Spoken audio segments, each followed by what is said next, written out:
Hey, everybody. Welcome back to the Self-Care Savage podcast. I believe this is episode 63, but it's episode one or part one of the new series that I'm doing. Therapy is on trail, not on a couch. So if this is your first time here, please subscribe. The podcast is exclusively on YouTube, very limited editing, and just real excited about everybody that's here and in this community we built over the years. So let's just get on with it. Let me get this thing started. All right, here we go. Hey, y'all. Welcome to Therapy on Trail, Not on a Couch. I'm Scott, and I want to thank you for being here. This podcast isn't about perfection. It's not polished. It's not sugar-coated, and it damn sure isn't filtered.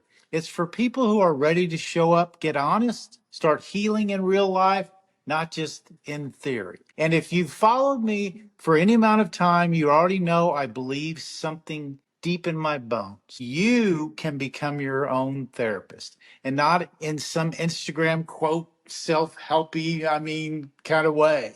You can get to know your triggers, question your patterns, regulate your emotions, and walk yourself through your pain like a pro. You don't need a white coat or a couch to do that. Sometimes all you need is your breath, your body in motion, and a little self-care savage truth. Today we're talking about memory. And here's the truth a lot of people don't want to hear. Memories lie.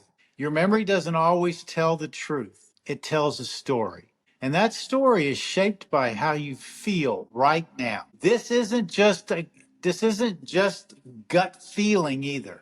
There's research behind it. A study from the University of Portsmouth showed that when people are simply asked to reflect on their parents in therapy, just reflect, not even criticize, their memories of childhood changed. The emotions they remembered feeling as a kid shifted just from the act of thinking differently in the present. That's how fragile memory can be. Now you put that fragile memory into therapy session and we're unpacking pain, looking for reasons, trying to find out why you're messed up. And guess what?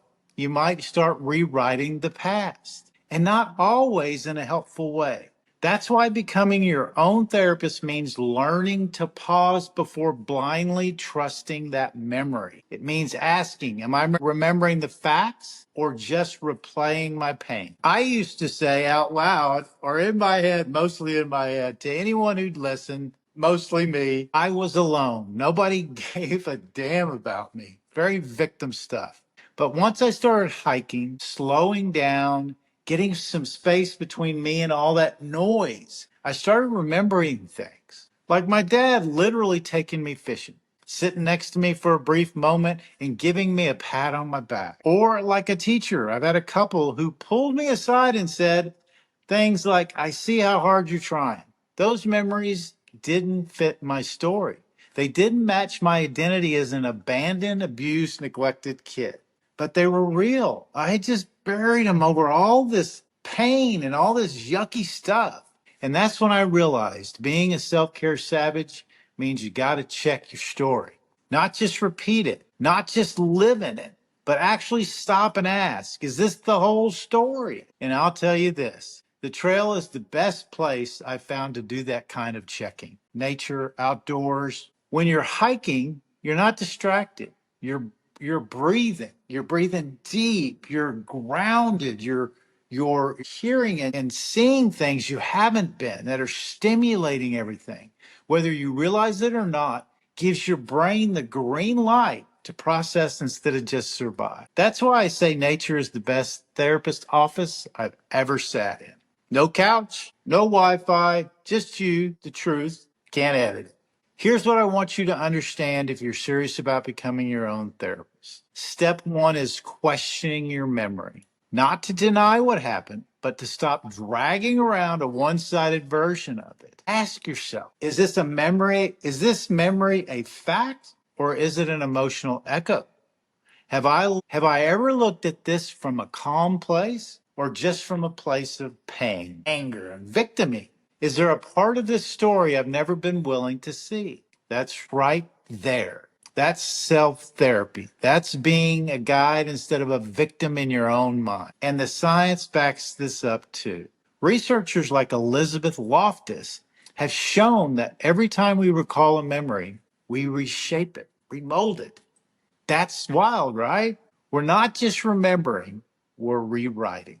So when you revisit your past from your more grounded, more healed version of yourself, those memories start to shift. Not because you're lying to yourself, but because you're finally strong enough to see more of the truth, not as a victim. That's what the self care savage life is about.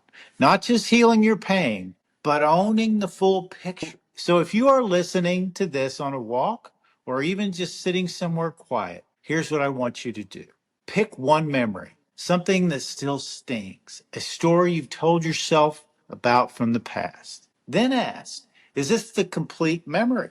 Or is it just the part that hurt me the most? Just get curious. Don't fix it yet. Just walk with it for a minute. Let it all move around. That's what I do when I'm on trail. I find a quiet stretch, breathe in the trees, feel the dirt under my feet, and I'll ask that memory to meet me there. Not to fight, just to look me in the eye and say, let's talk again. I've changed. Maybe you have too. And I want you to remember this. Becoming your own therapist doesn't mean you never need support. It means you learn how to lead the healing instead of waiting for someone else to rescue you.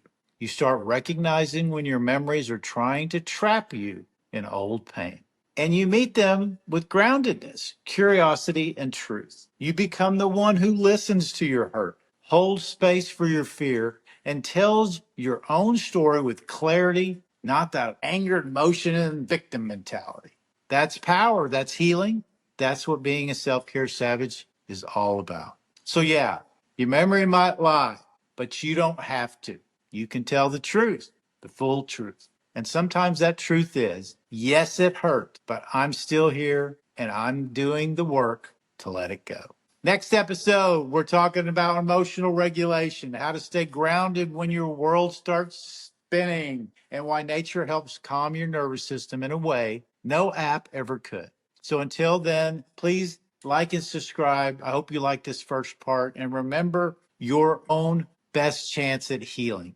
You've always had what it takes. Love everybody.